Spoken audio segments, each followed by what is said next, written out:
Hello, welcome to CESMII Studios in our broadcast of 6 Degrees of Smart Manufacturing. I am Conrad Leiva.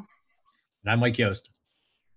In this series, we cover different perspectives and topics on smart manufacturing from the many points of view of manufacturers, practitioners, engineers, integrators, and academia, the many people involved in the smart manufacturing journey. Today, we're having a 20-minute chat with our guest, Ragu from Purdue University. You can use the Q&A to send us questions. However, if we run out of time, we will respond at our LinkedIn group, and we will give you that link later in the presentation. Well, excellent. Thank you, Conrad, and welcome everybody. Just quickly to give a little bit of background for those of you that are not familiar with what we're about here.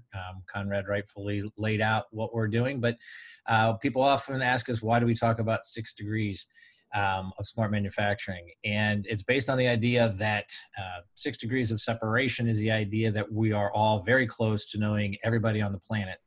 And we think that in addition to formal education and such, required for democratizing the knowledge required to make smart manufacturing happen, that there's plenty of ways that we can learn with and from each other by getting as many perspectives as possible.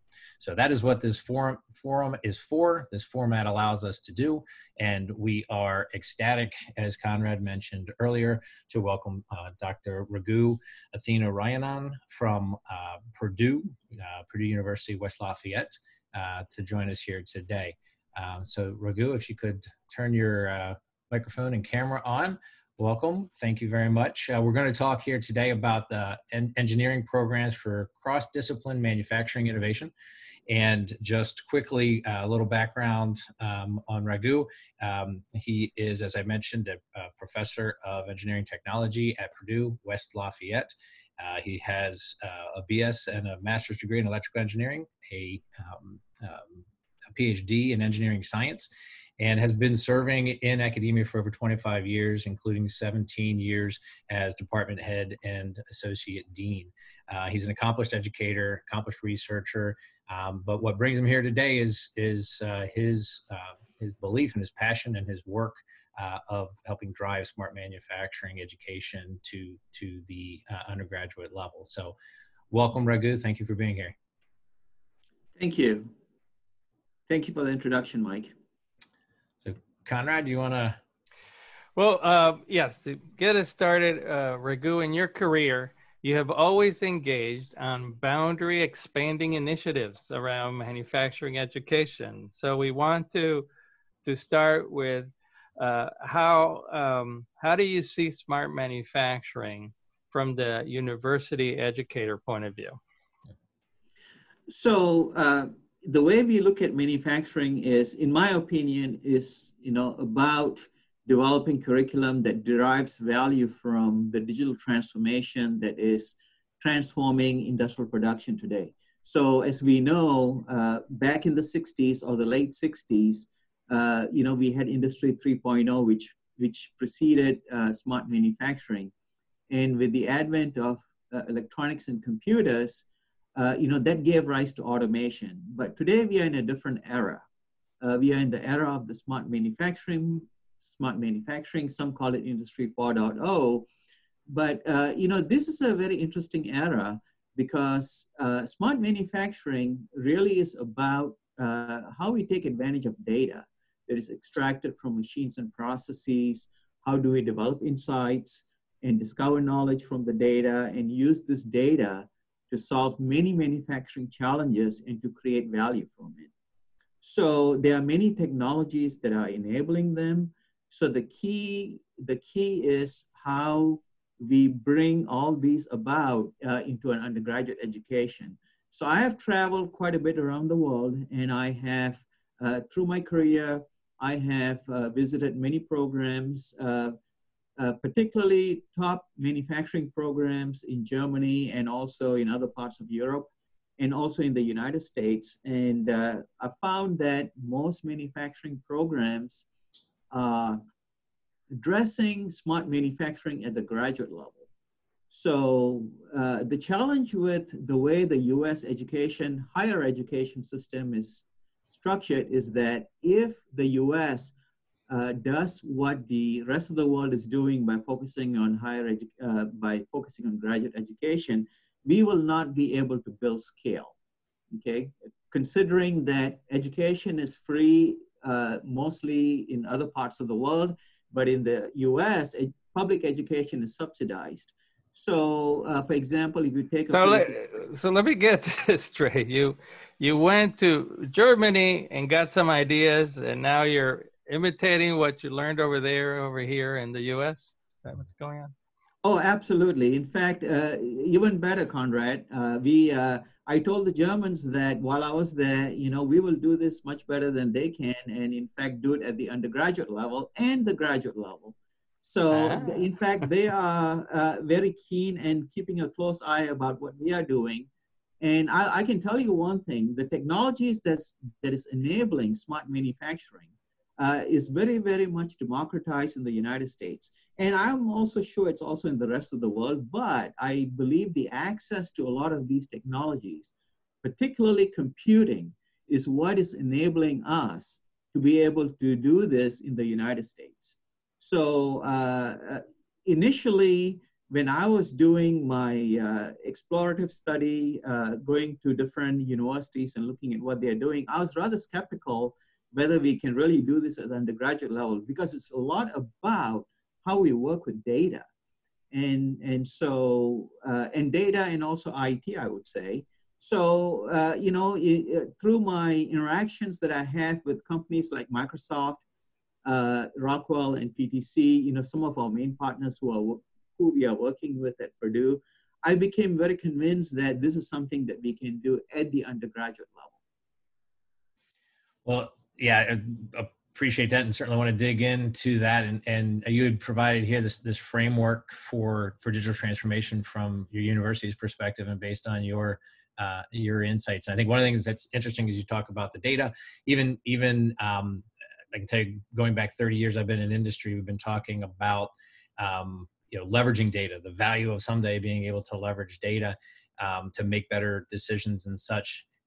But things have still progressed either at a hierarchical level or in silos. And so I think it's really important to understand how these technologies, how this data crosses all these different functional areas. And even from an education perspective, how do we start to bring that together so there isn't the divide that we've seen once people get into manufacturing, in their day jobs? So, yes. So, when some people think about smart manufacturing education, they have the thought that we got to throw everything that we have right now. In fact, that is indeed not the case. We have to actually build on it. So if you look at this framework that we have developed at Purdue, there are 4 levels to it. The level 0 is the foundational manufacturing technologies level, that everything that we have been doing stays right where it's at, except that we use some of the enabling technologies that we have right now to bring more value to it. So there are 3 core strategies to manufacturing digital transformation, as we call it, and that is what helped us build this framework. So the first is about how do we make things digital? So, so with the availability of IoT devices, we can now get access to real-time, data, or even near real-time data, which is our level 1. So how do we maximize the benefits by making things digital? So when we say making things digital, it can be a machine, it can be a process, it can be, the kind of things that humans and operators, how can we digitize all those tasks? And number 2 is making things smart and making them connected. So it's about developing smart and intelligent systems by extracting insights from the data to solve very difficult manufacturing challenges through the use of analytics and computing. And so again, in order that we bring down the silos and create more transparency across the entire manufacturing value chain. The goal is that to make everything connected.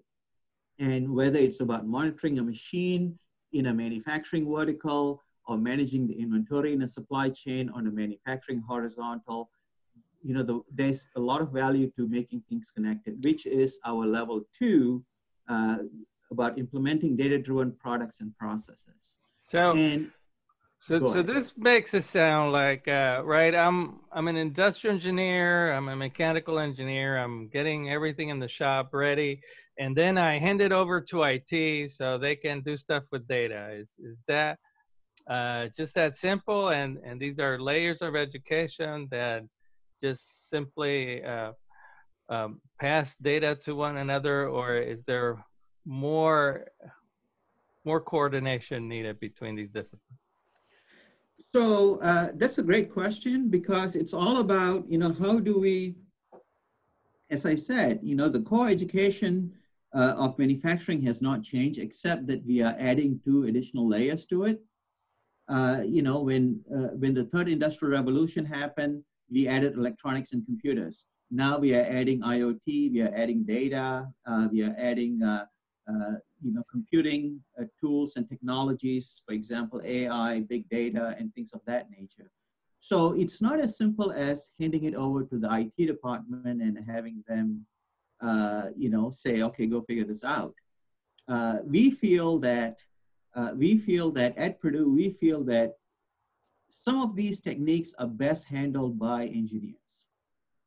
Okay, so there is, the Gardner report actually identifies an individual called citizen data scientist. So our hope is that we are creating manufacturing engineering data scientists, meaning that we are planning on developing graduates who are going to be coming out of a program who have foundations in statistical, mathematical, and computational techniques, and all, so that they'll be able to analyze large-scale data and complex data sets, be able to interpret it, visualize it, and use that data to then solve some of the challenges that people are facing in industry. So, unless you have an affinity to the manufacturing process, we feel that you can only go so far by handing it off to an IT department. So if we can train engineers to develop more value by cross-training them with some of these IT skills and also cross-training them with the data and analytics skills, then they can bring more value to an organization. Yeah, and I would say just a couple points. I know you have another slide that sort of illustrates the interdisciplinary connections and such, but before we leave this slide, I think it aligns certainly with what we at CESMII believe is important. Driving to business value, right? So whether you start from the bottom and build up, or you start from the top and drill down, we adamantly believe that this has to be focused on driving business value or business success, as you have identified here in level 3.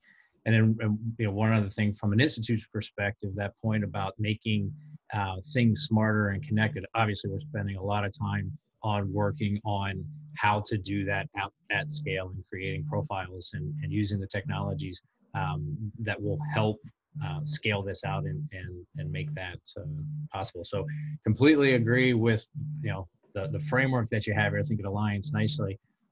But just wondering if you wanted to dive in a little bit here and talk about the structure you put together here about the different disciplines. Right. So again, this is a recasting the 3 core strategies that we were talking about in the previous slide about making things digital. So on the top left-hand side, you have manufacturing, IoT, and digitalization. That is about making things digital. And on the right, you have the smart and connected systems, and how do we monetize these technologies to create value in manufacturing. So, and at the center of all of this is where you have the university core. Obviously, we are all constrained by the 120 credit hours that all students have to take. So we have to have a strong dose of manufacturing foundations. Like I said, none of that has gone away. But what we lay on top of that is, these three core, disciplinary functions, which is data science, computing, IT, and how do we then use them to create, leverage those technologies to, bring value to the manufacturing operations. So, there's a lot of enabling technologies that, one can derive from this diagram that we will be preparing our students with the right skill sets. One is obviously how the new generation of devices, or embedded devices as some may call it, whether it's edge devices or cloud-based devices, they provide both storage and also computing. So IoT has, from about 6 or 7 years ago when IoT came into the market, and you look at where IoT is today, that is really transforming even more so how we are doing business in manufacturing.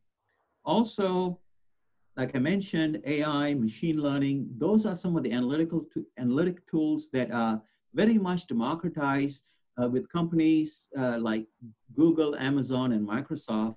They have democratized computing to the point where we can easily derive a lot of the tools and bring it down to the level of an undergraduate student, so that they will be able to use that to create a lot of value, to bring a lot of value to manufacturing. So, Ragu, how does this look from a student point of view?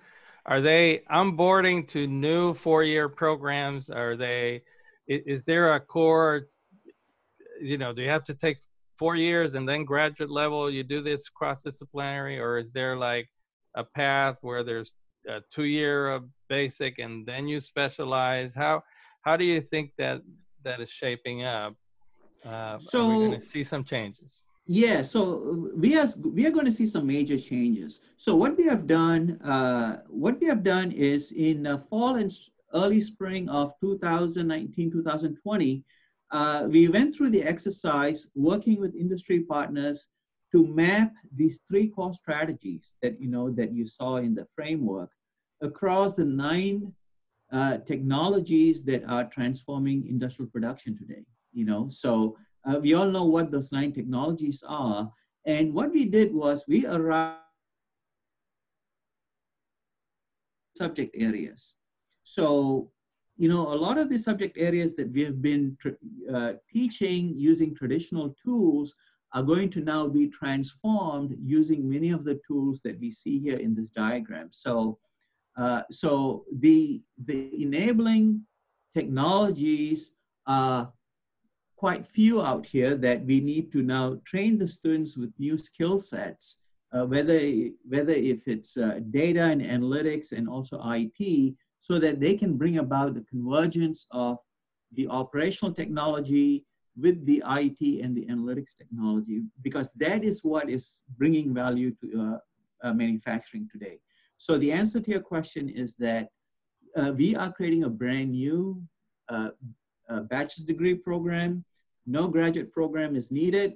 In fact, when they walk out of the 4-year degree program, they should be able to socialize their skill sets into manufacturing, hopefully democratizing some of what they have learned into manufacturing. Well, gentlemen, I'll get to be bad cop here again. So it sounds, Ragu, as if you're going, again, the challenge of going from a graduate level down into an undergraduate level. And I'd like to continue the conversation, see if we can push to, existing workers and upskilling and such. But we are out of time for this session, so we'll have to push that type of discussion into our bonus reel. As we told you before, we like to give our guests the opportunity to close us out so I guess I just want to sort of give you the opportunity here. If we look at smart manufacturing from an education perspective, if you could give a takeaway for our audience today, what do things look like for your? So as an educator, the way I look at the way I look at how higher education in the United States has been structured, if we focus and do similar to what the other countries are doing, we will not reach scale. The only way we're going to reach scale and create impact and create change and bring about the democratization of smart manufacturing is if we do it at the undergraduate level. If Purdue is like any other university around the country, okay, less than 5% of our students that we graduate from the undergraduate program actually go into graduate school. So rather than focusing our effort on educating someone with smart manufacturing only on the graduate, we are trying to focus on the 95%. Hopefully with that, we can create impact, we can create scale, and bring about the true democratization of building a pipeline of people who can help bring about the knowledge and skills of smart manufacturing in the industry. Fantastic. Well, we appreciate that. We appreciate your leadership and what you and your university are doing and working as part of the network of networks within CESMII to help drive scale, just like you said. So, Conrad, any closing comments for Ragu before we close out? Well, I got to say, I'm very excited about this. Hey, Georgia Tech, Rensselaer, you other guys out there, you have to get on board with the program. Start exchanging notes and let's make some progress on this state. Absolutely. Well, excellent. So again, thank you. And thank you everybody who has joined us here today. Just a reminder, as Conrad said earlier, we will post questions and responses in our LinkedIn group. Later today, this recording will be posted as well. We ask you to engage with us, join the discussion online, and continue to join these sessions as they happen. They happen the second and fourth Wednesday of every month at this same time, 11:30 a.m. Eastern, 8:30 a.m. Pacific time. Our next session will be 2 weeks from today, June 24th, where Conrad and I will talk about what is truth in smart manufacturing. We will then be joined first session in July to talk about cybersecurity in manufacturing with some leaders from Carnegie Mellon University. So with that, I want to thank everybody again for being here and wish you all a great day. Take care. Bye-bye. Thank you.